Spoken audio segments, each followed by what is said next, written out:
안녕하세요.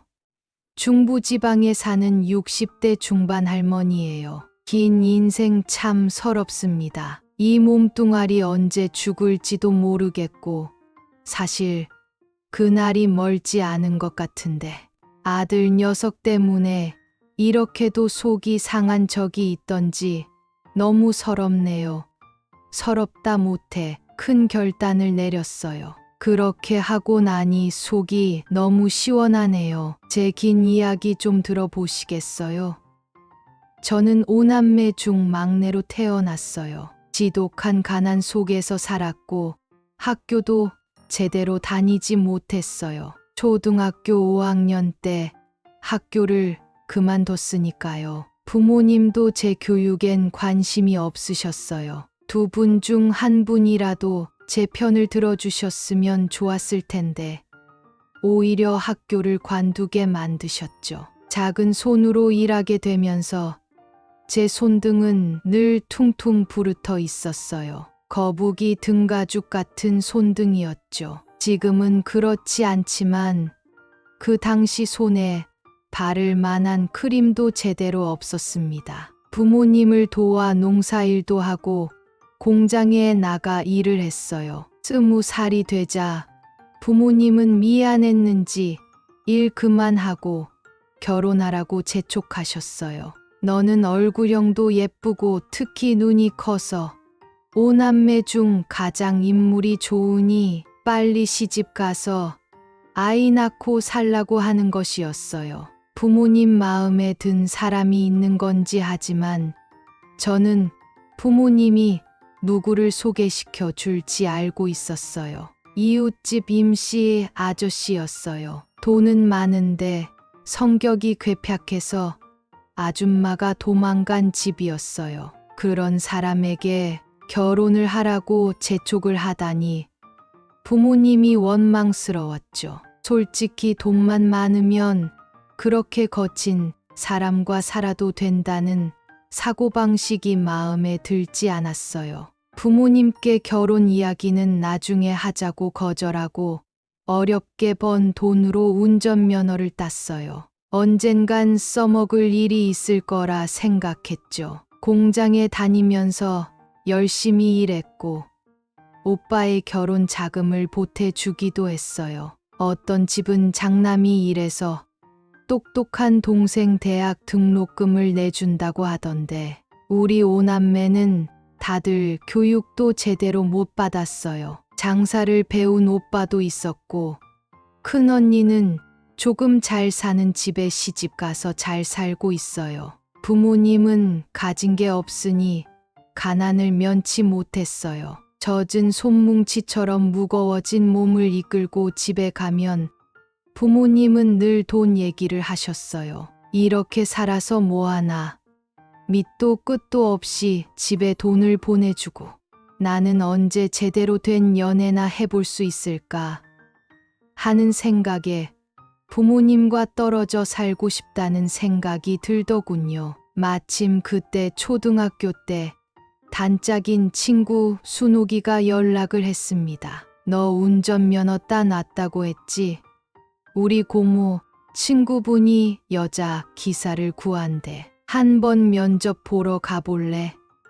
하고 말하더군요. 저는 이 기회에 고향을 떠나기로 마음먹었어요. 면접은 잘 봤고 예전에 기사로 있었던 분이 먼 지역으로 이사를 가게 되었다며 운전 연수를 시켜 주었어요. 그때 알았어요. 운전이 너무 재밌고 내 적성에 맞는다는 걸요. 생각보다 겁도 없었고요. 사장님은 여자분이었는데 회사 운영하면서 처음엔 남자 기사를 고용했다가 왠지 불편한 게 많아서 여자 기사를 수소문했다고 하더라고요. 그 당시에 운전면허를 소지한 여자를 찾기가 힘들었는데 이렇게 젊은 여자를 만나게 되니 마음이 편하다고 좋아하셨어요. 앞으로 운전만 잘 해주면 월급을 많이 줄 테니 잘 부탁한다고 하더라고요. 사장님의 기사로 일한 지 7년 정도 되고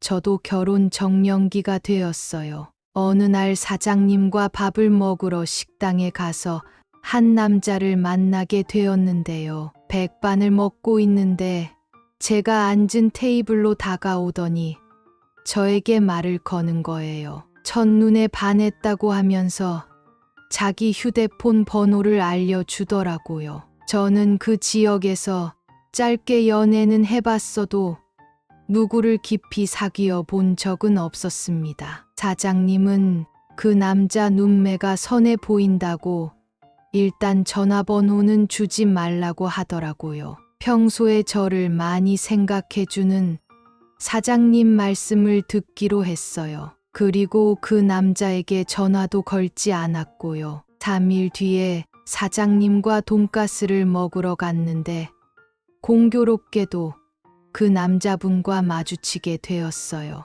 그 남자는 저를 보더니 왜 전화를 안 했냐고 기다리고 있었다며 무척 반가워하는 것이었어요. 사장님은 제 엄마 같은 마음으로 그 남자와 얘기를 나눴어요. 미스 김은 내 기사로 일하고 있다.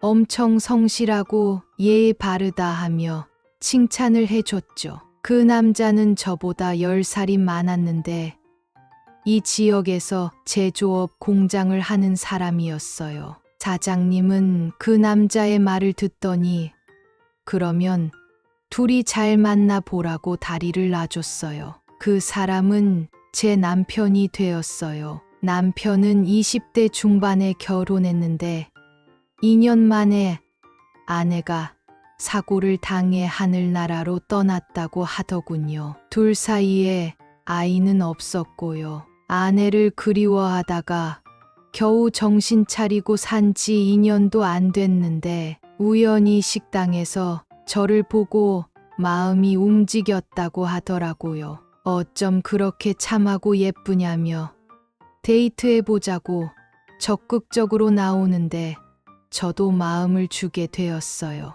정신 차리고 보니 하얀 웨딩드레스를 입고 버진 로드를 걷고 있었네요. 우리는 허니문 베이비를 가졌어요. 넋두꺼비 같은 아들을 낳아 키웠고 영리하게도 잘 커줬어요. 사실 제가 초등학교를 중퇴해서 그렇지 공부는 꽤 잘했거든요. 경제력 있는 남편은 아들을 미국 어학연수도 보내줬고요. 아들은 그곳 아닌 학생회에서 만난 여자와 결혼했어요.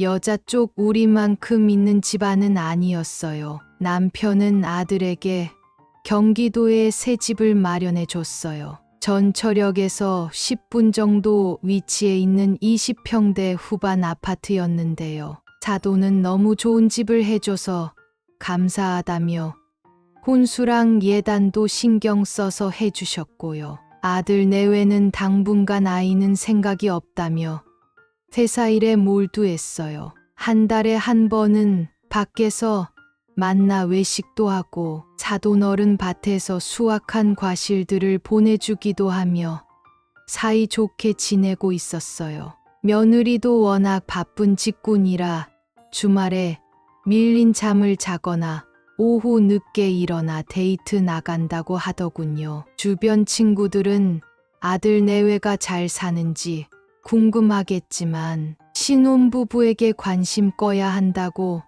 먼저 전화하지 말라고 해서 그렇게 했어요. 그래도 아들 하나인데 잘 사는지 궁금해서 아들이 퇴근하는 길에 집에 들러서 밥도 먹고 가라고 했어요. 며느리가 바쁘지 않은 날은 디저트를 사와서 함께 와서 저녁 먹고 담소 나누고 가기도 했고요. 아들 결혼시켰지, 사업 잘 되지, 노후 준비도 잘 해놨지, 귀여운 손주가 태어나면 금상첨화겠다 싶었어요. 하지만 아이 생각이 없다는데 정말 없는 건지 물어볼 수도 없었어요. 아이 한 명 낳으면 내가 정성껏 키워줄 생각이었거든요. 그런데 남편 몸에 이상이 생겼어요. 바쁜 와중에도 조깅을 거르지 않고 건강 챙기며 살던 사람이 뇌출혈 진단을 받은 거예요. 꼼짝없이 집에 있어야 하는 상황이 되었어요. 장기 요양 등급 3급을 받아 집에 요양보호사가 와서 집안 청소, 식사 준비 등의 서비스를 해줬어요. 아들이 바빠 병원에 가지 못하는 날에는 요양보호사와 셋이서 병원에 갔죠. 남편은 공장을 다른 사람에게 넘길지 아들에게 물려줄지 고민을 했어요. 그런데 아들은 지금 다니는 회사가 더 좋다며 공장 일은 못할 것 같다고 거절하더라고요. 아깝지만 같이 일해온 김 이사님에게 공장을 넘기고 목돈을 받아 저축해두고 남편 요양에만 힘썼어요. 그나마 젊고 건강한 요양보호사가 집에 오시니 집안 분위기도 밝아졌고요. 남편은 매일 1시간씩 산책하면서 햇볕 보고 일주일에 한 번씩 재활치료를 받으러 다니는 게 일상이었어요. 그동안 바쁘게 일만 하다가 몸이 고장 났으니 이제 푹 쉬면서 남편 재활에 신경 쓰고 싶었어요. 그런데 제 몸이 고장이 난 것을 알게 되었어요. 아들에게 병원 예약을 해달라 하고 병원에 가봤더니 암이었어요. 다행히 보험을 잘 들어 진단비도 받았고요. 표적 치료를 받으러 다녀야 하는데 아들에게 좀 도와달라고 했어요. 그런데 아들은 남편이 아팠을 때부터 우리를 외면하기 시작했어요. 물론 제가 건강하니 남편 수발을 드는 게 맞죠. 그런데 아들 내외에게 일이 있었던 것을 알게 되었어요. 아들이 잘 다니던 회사를 관두고 베이커리 카페를 차린 것이었어요. 짠돌이인 남편에게는 말도 못 꺼내고 빚만 잔뜩 지고 오픈을 했는데 생각보다 장사가 안 되는 것 같더라고요. 권리금도 1억인가 줬고 월세가 어마어마한데 생각보다 장사도 잘 안 되니 매일 며느리랑 싸우는 것 같더라고요. 아들은 베이커리 카페 창업하면 다 잘 되는 줄 알았다며 빚 좀 갚아달라고 찾아왔어요. 우리는 아무 준비도 없이 회사를 관두고 가게를 차려서 망하기 직전이면 빨리 장사를 관둬야 하는 거 아니냐고 했어요. 아들은 노후 자금이 충분하니 자기 좀 도와달라며 빚이 없어야 마음 편하게 장사할 수 있을 것 같다고 하더군요. 우리는 안 된다고 했어요. 아버지 몸도 안 좋아서 외출도 잘 못하는데 너까지 잘 다니던 회사 관두고 이게 무슨 말도 안 되는 상황이냐고 호통을 쳤어요. 아들은 우리를 믿고 있었다며 이번이 마지막이니 돈 좀 해달라고 버티더라고요. 저희가 아들을 잘못 키웠나 봅니다. 아들은 가게 때문에 머리가 복잡하다며 안 도와줄 것 같으면 자기 집이라도 팔아야 한다는데 도무지 무슨 소리를 짓거리고 있는 건지 이해가 안 되더라고요. 아들에게 지원을 안 해주니 제가 병원을 다닐 때도 한 번도 안 와보더라고요. 며느리도 마찬가지였어요. 효도는 각자 하는 거지 라고 써놓은 며느리 카톡 프로필 문구를 보고 우리는 마음을 닫았어요. 우리 사정을 알게 된 제 조카에게 전화가 왔어요. 조카는 이모 병원 가는 날에 휴가 내고 따라오겠다고요. 아들이 있는데 조카가 오는 것도 너무 창피스럽고 조카에게 너무 미안한 일이잖아요. 그래서 남편과 상의를 했습니다. 몇 년을 더 살지는 모르겠지만 병원 근처에 오피스텔을 하나 사서 그곳에서 있다가 내려오기로 했어요. 제가 병원에 갔다 오는 날은 요양보호사가 남편을 잘 챙겨줬고요. 아들은 제가 언제 병원을 가는지 관심도 없었어요. 조카에게 이제 병원 그만 오라고 했어요. 그런데도 조카는 매번 따라와서 결과 듣고 밥까지 사주고 오피스텔에 식재료를 채워주고 집에 가네요. 솔직히 병원에 갈 때마다 동행하겠다는 조카가 오히려 더 듬직하다는 생각이 드네요. 저는 병원에 갔다 온 날부터 한 사흘은 오피스텔에서 쉬고 집에 내려갑니다. 저는 남편과 아들에게 남은 재산을 주지 않기로 결정했어요. 그리고 아들에게 할 말이 있으니 집에 내려오라고 했어요. 아들은 표적 치료하면 그래도 괜찮은 거 아니에요? 하며 철 없는 소리를 하더군요. 엄마 아빠 둘 다 환자인데 어떻게 전화 한 통 안 하냐? 넌 우리가 걱정도 안 돼. 아들은 대출 이자에 치여 정신이 없다고 죄송하다고 하더라고요. 그동안 너 하는 거 지켜봤는데 우리 재산 줄 수 없다. 우리 몸 챙기고 다 쓰고 죽을 거다. 고 했어요. 아들은 잘못했다며 자기 가게에 가서 기분 전환하고 오자고 하더군요. 위치는 좋았어요. 그런데 아들이 이렇게 미련한 앤 줄 몰랐네요. 아들 가게 한 블록 옆에 더 크고 유명한 대형 베이커리 카페가 있더군요. 아무리 사업병이 걸려도 그렇지. 시장 조사도 안 해보고 사업을 시작한 거야? 너희 카페는 너무 비싸고 별로 특색도 없잖아. 그러니 잘 될 리가 없지. 빨리 가게 내놓고 다시 회사 알아봐라.